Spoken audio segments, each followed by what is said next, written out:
David B. Haight shows up as my mission president. And David B. Haight, the week before I come home from my mission, we're on the River Clyde in Barton, Scotland. And I'm going to go home in a week, and I've been working closely with him for 6 months. And he goes up the side and stands there and said, "Jim, you're going home in a few days. Here's what I want you to do. If you'll do this exact thing in this order, I promise you you'll be success in life, and more than successful, you'll be happy." Do you want to be happy? Yeah, I do want to be happy. Then do it my way, and I'll tell you how to do it. And he gave me the formula for success. We've combined that a little bit over time to where we teach it now as David B. Haight and a little bit additions, but here's the formula real quick. 1, get up early. Every successful person I know is an early riser. 2, work hard. You got to go to work. The mission taught us how to do that. Mom and Dad taught us how to do that. There's no free lunch. No free lunch. 3, get your education. You got to go to school. You got to read good books. You got to talk to mentors. You got to get people. You surround yourself with people that are educating you. So you've got something that you've obviously, in the process of doing that, step number 4 will happen. You'll find your oil. You'll find what you're good at. Read your patriarchal blessing. It'll give you some hints. But in the process of your education and reading books and going on missions and doing things, you'll discover where your talents are. So you'll find your oil. And then what do you do with it? Number 5, you make your mark. You go become really good at something, really good. And then when you get through with that, then number 6, and the biggest point, this is success. Number 6 is the happiness. Give back. Get prepared to give back. Take what you've got. Do all this with the intent to help build the kingdom, build a better world, help other people.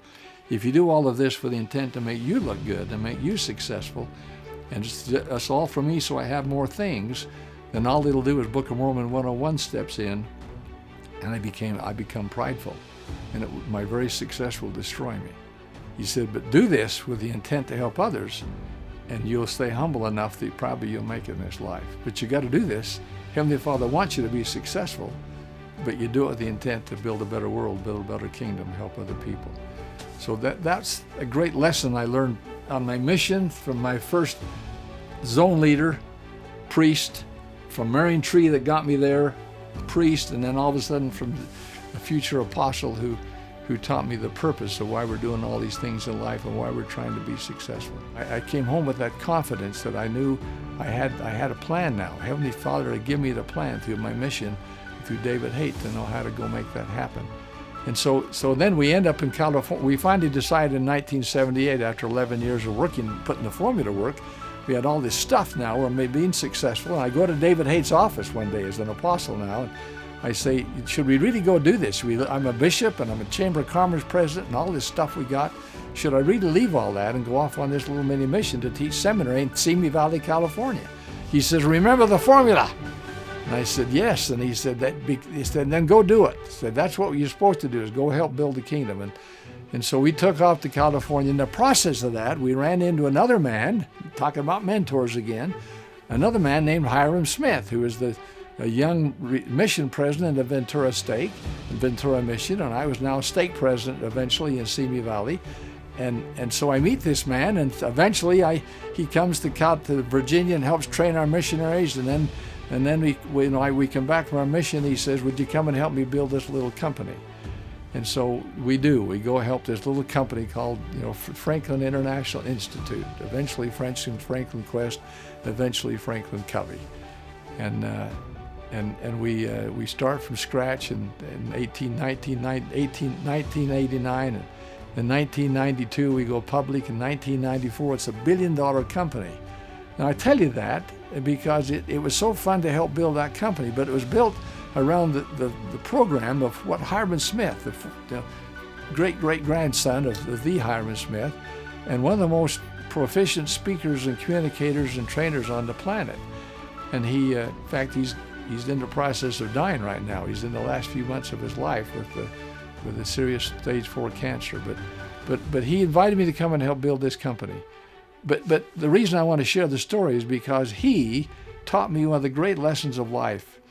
And he's the most abundant mentality I've ever met. Here's a man that had this believed there was always more than enough to share everywhere.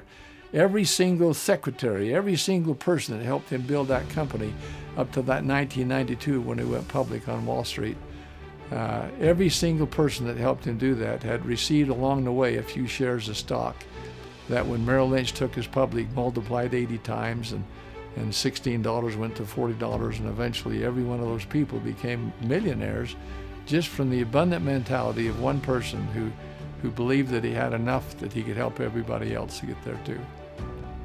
Great, great example of a human being who taught us all about the abundant mentality.